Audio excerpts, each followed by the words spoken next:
है इसमें छठे चरण का मतदान चूँकि अब शुरू होने वाला है और इसी की प्रक्रिया चूँकि लकड़ी नबीगंज से शुरू हुआ है।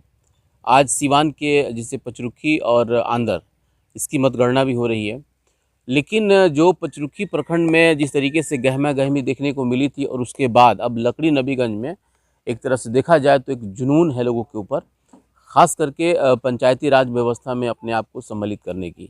आज हम हैं लकड़ी नबीगंज में, यहाँ जिला परिषद से क्षेत्र संख्या 37 जहाँ के प्रत्याशी हैं अफरोज आलम। हालांकि जब मैं यहाँ आया तो मैं इनके बैनर पे एक बड़ा अजीब चीज़ देखा, मुझे अच्छा लगा कि इन्होंने लिखा है कि राजनीति उन्हें मुबारक हो जिन्हें राज करना है, हम सेवक हैं, संघर्षों से आगाज़ करना है। सबसे पहले स्वागत है आपका अफरोज जी मेरे चैनल पे। जी, मैं सबसे पहले आपके चैनल के माध्यम से मैं सारे अपने जनता जनार्दन को नमस्ते, प्रणाम और सलाम करता हूँ। आज का दिन मेरे लिए बहुत ही शुभ है कि आज मैं नामांकन के लिए निकल रहा हूँ। आप सब जनता जनार्दन की आशीर्वाद चाहिए। मुझे जीत दिलाने में आप सबका मुझे सहयोग चाहिए। मेरा एक पहला सवाल ये है कि जिस तरीके से आप चूँकि पहले बाहर रहते थे, फ़ॉरेन रहते थे और आप वहाँ से आने के बाद राजनीति में अपना आप कदम रख रहे हैं, तो एक तो जो आदमी प्रोफेशनल रहता है यानी किसी काम में मसरूफ़ रहता है उस वक्त, और जब यहाँ ग्रास लेवल पे ग्राउंड लेवल पे काम करता है उस वक्त, दोनों में बहुत फ़र्क होता है। फिर आप चूँकि बाहर रहने के बाद एक बार सियासत में आए हैं, तो क्या सोच करके आए हैं? क्या चीज़ आपको लगा कि हमको सियासत में जाना चाहिए?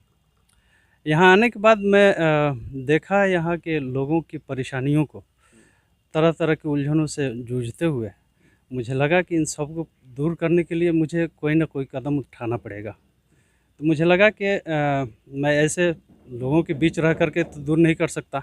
इन सारे कामों करने के लिए मुझे कोई प्रमाण चाहिए ही। तो आज मैं जनता के सामने आया हूँ ताकि उनसे एक प्रमाण लेकर के उनके लिए कुछ कर सकूँ मैं।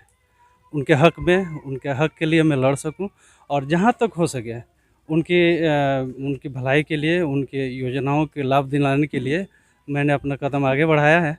अब देखिए भगवान मुझे कहां तक कामयाब करता है। आप जब अपने क्षेत्र में घूमते हैं तो आपको यहाँ सबसे ज़्यादा परेशानी जो ऐसा लगा कि नहीं ये चीज़ें मेरा प्राथमिकता होनी चाहिए, इसलिए कि आम तौर पे लोग अपना वादा करते हैं, जितने भी जनप्रतिनिधि हैं सभी वादा करते हैं कि मैं जीतने के बाद ये करूँगा वो करूँगा, बहुत सारी मतलब बड़ा सा एक दृश्य वो लोग दिखलाते हैं। आप जब क्षेत्र में घूमे हैं, हमको लग रहा है कि लगभग साल भर से घूम रहे हैं आप भी, तो आपको ऐसा कौन कौन सी चीज़ें लगा जो हमारी प्राथमिकताओं में मतलब हम उसको लेंगे, जब हम जीतते हैं तो उसको पहले हम करेंगे, इसमें आपने अभी तक आप क्या देखा है? अब तक मैंने जो भी अपने सोशल मीडिया पर मैंने अपना जो भी पैगाम दिया है लोगों के बीच में, उसमें कहीं भी मैंने वादा करने की बात नहीं कही है, बल्कि मेरे दिल में है कि मैं जनता के लिए बेहतर से बेहतर क्या कर सकता हूँ। और ये सारी चीज़ें मैं उस वक्त कर सकता हूँ जब मैं कुछ हमारे पास कोई प्रमाण मिले। तो मैंने आपने जहाँ तक प्राथमिकता की बात कही है, तो मेरी प्राथमिकता स्वास्थ्य है और शिक्षा क्षेत्र में मुझे इसके विस्तृत करना है, इसको ऊपर तक ले जाने की मेरे पास मुझे ख्वाहिश है। तो मैं चाहूँगा कि मैं जनता के भलाई के लिए जो भी बेहतर से बेहतर चीज़ हो सकता है उनके लिए मैं मुहैया करा सकूँ। अच्छा, जिला परिषद क्षेत्र भी एक सीमित दायरे में होता है, इसको मिनी विधायक कहा जाता है, लेकिन जिस तरीके से सरकार फंड दे रही है, बहुत सारे ऐसे जनप्रतिनिधि हैं जो उस फंड का दुरुपयोग करते हैं। आपके यहाँ कितना उपयोग हुआ है, जिसे आपने जब देखा है, आपके यहाँ कितना इसका उपयोग हुआ है, इसको ज़रा बताइए ताकि मेरे दर्शक इसको समझ सकें, और इसके बाद जब आप जीतते हैं तो फिर हम लोग उसको आकलन करेंगे और फिर से यस 24 न्यूज़ आपके घर पे आएगा और उसको दिखलाएगा कि आपने जो वादा किया था वो और जो पहले काम हुआ था वो, दोनों में कितना फ़र्क होगा। मैं सबसे पहले शुक्रगुज़ार हूँ इस न्यूज़ 24 का कि उन्होंने इतना अच्छा क्वेश्चन उठाया है, जो सुन करके मुझे लगता था कि ये क्वेश्चन अगर पूछा जाए तो मैं जनता के बीच रखूँ इस बात को कि हमारे ज़िला परिषद जो क्षेत्र में जो भी योजनाएं हैं वो मान लीजिए शून्य है, कुछ भी नहीं हुआ है। हमको तो यहाँ तक मालूम है कि बहुत सारे लोग हैं यहाँ जिनको ज़िला परिषद के कार्यभार के बारे में कुछ मालूमात भी नहीं होगा, क्योंकि कुछ काम ही नहीं हुआ है ना। ये सारी जनता जानती है और सब लोग जानते हैं, हम सब इससे वाकिफ़ हैं। तो हम चाहेंगे कि उन चीज़ों को उखाड़ करके ऊपर लेकर के आऊँ और जनता के बीच में रखूँ कि हमारा हक़ ये भी है, हमारा हक़ ये भी है, ताकि सारे जनता इस चीज़ को जाने और उस पर वो अपना फोकस करें। एक दो चीज़ें बता सकते हैं, जैसे कि आप बता रहे थे कि इस सवाल का मैं इंतज़ार कर रहा था कि कोई मुझसे सवाल करे और मैं उसके बारे में बताऊं। मैं एक दो चीज़ जानना चाहता हूं जो आपके लोगों को बताना चाहिए, जो लोग नहीं जानते हैं या जो लोग अभी तक जो जिला परिषद रह चुके हैं और वो इन सब चीज़ों को छुपा कर रखे हुए हैं। ज़रा वो एक दो चीज़ें मुझे बताइए। देखिए बहुत सी ऐसी चीज़ें हैं, जैसे शिक्षा क्षेत्र में उन लोगों ने कोई आज तक काम नहीं किया। स्वास्थ्य के लिए उन लोगों का एकदम बिल्कुल वहाँ पर वो लोग पहुँचे ही नहीं। और जहाँ तक कुछ ऐसी चीज़ें हैं, जैसे कहीं पे छोटा मोटा जो विलेज गांव का जो पुल होता है, उस पुल को भी उन लोगों ने कहीं भी दुरुस्ती नहीं किया है, या रोड कहीं बाढ़ की वजह से टूट गया, उसकी मुरम्मती भी नहीं हुई है।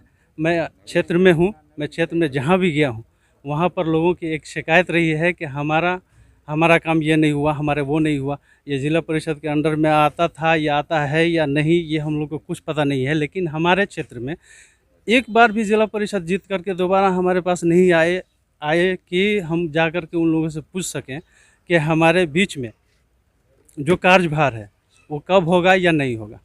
तो इस चीज़ को मैं बताना चाहूँगा कि ज़िला परिषद का जो कार्य है वो कुछ हद तक बहुत ऊंचे ओहदे तक है। आपने इसमें एक बड़ा अजीब सवाल कर दिया। हालांकि बहुत सारे लोग ये बात कहते हैं कि जब भी एक जनप्रतिनिधि जीत जाता है, जीतने के बाद नज़र नहीं आता है। चूँकि आप भी एनआरआई हैं, बाहर रहते हैं, अभी आप कैसे यकीन दिला पाइएगा कि नहीं जीतने के बाद मैं आप लोगों के बीच में रहूँगा? इसको ज़रा बताइए।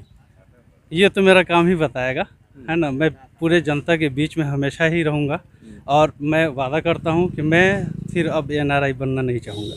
मैं चाहूँगा कि मैं जनता के बीच करके उनकी सेवा करूँ और उन्हीं के बीच रह करके उनके सारी समस्याओं का हल करूँ। बिल्कुल, जिस तरीके से अफरोज़ आलम ने बताया और ख़ास करके जो 37 नंबर से हैं जिला परिषद संख्या से, और ये जो बहुत सारी बातें इन्होंने बताया, जनता की जो आवाज़ होती है, जो उनके साथ होना चाहिए, जिस तरीके से वादा किया जाता है, उस वादे पे जनप्रतिनिधि खरे उतरते हैं, नहीं उतरते हैं, इन सारी चीज़ों पे इन्होंने फोकस किया। और उन्होंने जो सबसे गंभीर बात बताया कि बहुत सारी ऐसी योजनाएं होती हैं जो आम जनता समझ नहीं पाती है और वो जनप्रतिनिधि उसको समझा भी नहीं पाते। तो मेरी प्राथमिकता ये होगी कि कम से कम उन योजनाओं का लाभ जो है कि उन जनता तक पहुँचाएँ जो लोग इस बात को नहीं समझ पा रहे थे।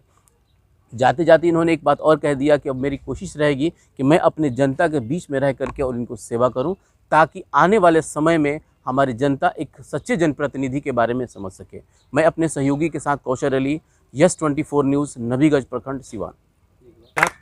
मैं अपने जनता से निवेदन करूंगा कि वो मुझे सपोर्ट करें, मुझे उस काबिल बनाएं कि मैं उनके लिए कुछ कर सकूं। बहुत बहुत धन्यवाद।